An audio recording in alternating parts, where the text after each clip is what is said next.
الذين كفروا وصدوا عن سبيل الله زدناهم عذابا فوق العذاب بما كانوا يفسدون.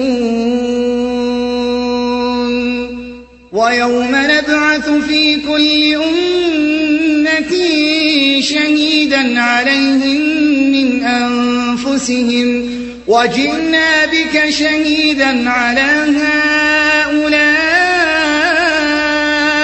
ونزلنا عليك الكتاب تبيانا لكل شيء وهدى ورحمة وبشرى للمسلمين. إن الله يأمر بالعدل والإحسان وإيتاء ذي القربى وينهى عن الفحشاء والمنكر والبغي يعظكم لعلكم تذكرون.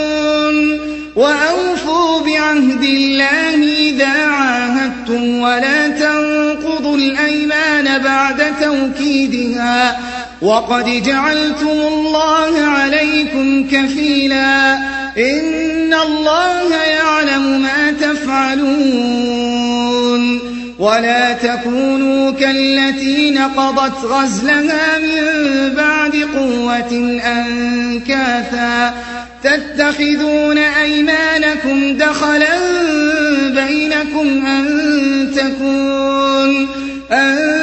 تكون أمة هي أربى من أمة إنما يبلوكم الله به وليبينن لكم يوم القيامة ما كنتم فيه تختلفون.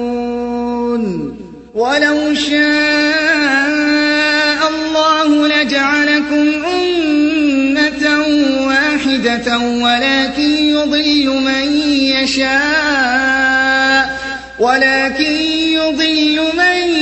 يشاء ويهدي من يشاء ولتسألن عما كنتم تعملون.